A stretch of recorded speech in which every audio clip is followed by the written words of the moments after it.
A lot more people will tell you the inspirational story of Bill Gates, that he was so talented and hard worker. That is true, there is no doubt, but a part of Bill Gates' lifestyle is never told to the people. Why I say this, what I mean by saying this? Let's find it out in this video. Make sure to like and subscribe and watch the video till end. Hello friends, in 1967 Seattle City, Washington, an 8th grader Bill gets hold of a computer, not a computer similarly with the computer today. It was the teletype Model 33 ASR of the time, connected through phone lines to the computer of the General Electric Company. But this surprised young Bill the possibilities of computer, what things a computer can do.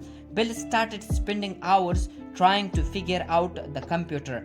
He developed his first program on the computer some years later, and then he became the world's richest man, and he stayed for 20 years the richest person, and today he is number 4th richest person. So how he did this and what is the secrets of his success? Let's try to find it out in this video. Make sure to like and subscribe and watch the video till end. So you're the wealthiest man in the world for 20 years or more. Microsoft hit a new record high on Wall Street. They'll do whatever he can to capture more of the market. You were like the youngest person to become a billionaire. Is that right?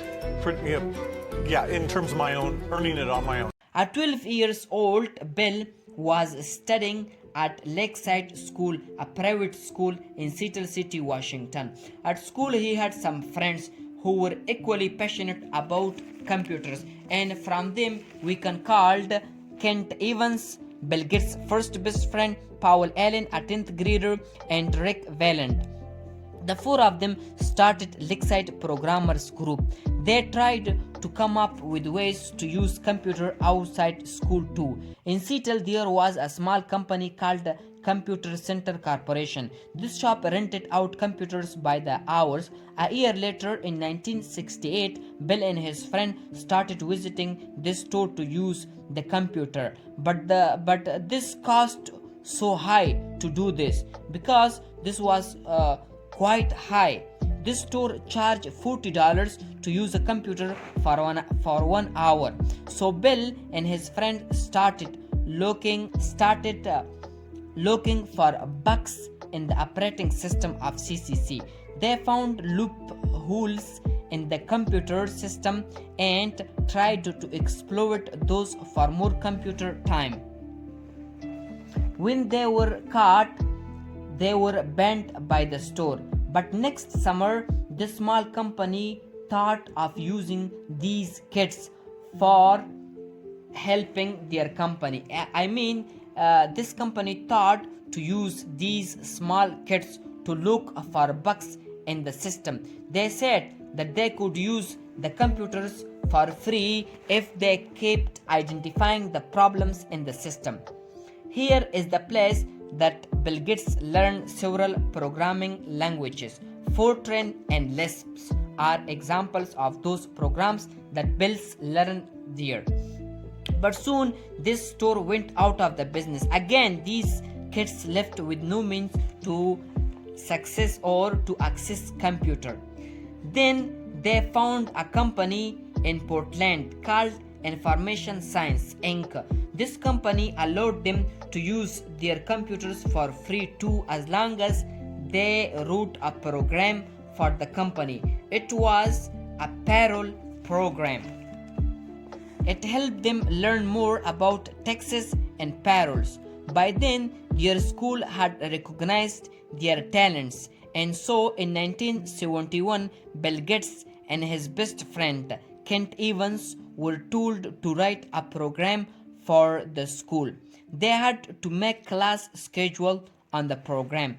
They worked hard on the program, but on a weekend, Kent Evans went on a holiday to the hills, and unfortunately he died after falling off a cliff. This accident shocked Bill so much, but he didn't stop working. He continued working with his other friend Paul Allen. He was in college by then. In 1972, Bill Gates and Paul Allen founded their first company, Truffaut Data. They were interested in technology and business. Both they wanted to develop a program that could process the traffic on the road so that they could sell it to the traffic department. Though they worked hard on it, it didn't turn out very successful.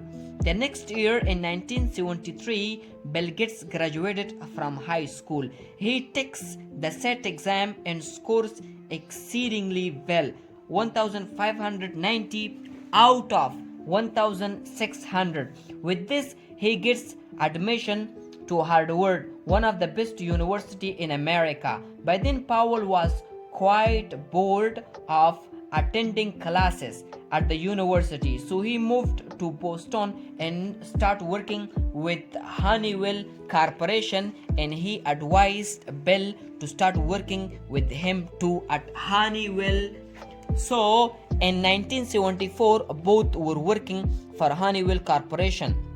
One day while Powell was going somewhere, he came across a magazine tall which carried the magazine.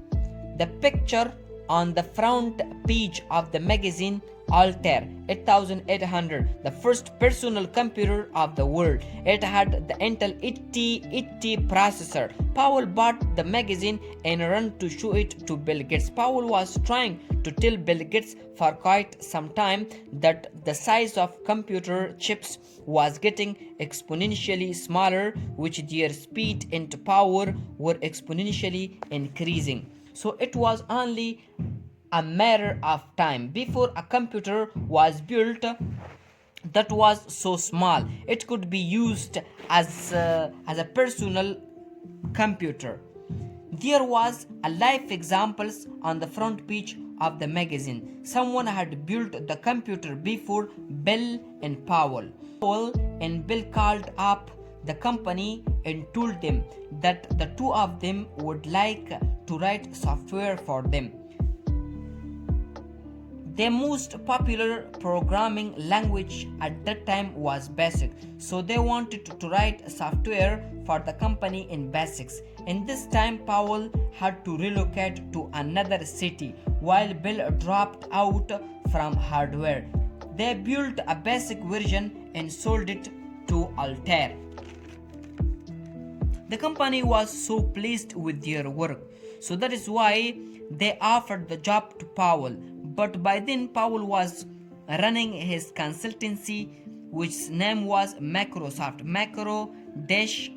It was later renamed to one word Microsoft. They had several contacts from Texas Instruments, a Japanese company, but Microsoft got its first big break when they provided DOS operating system of IBM computers.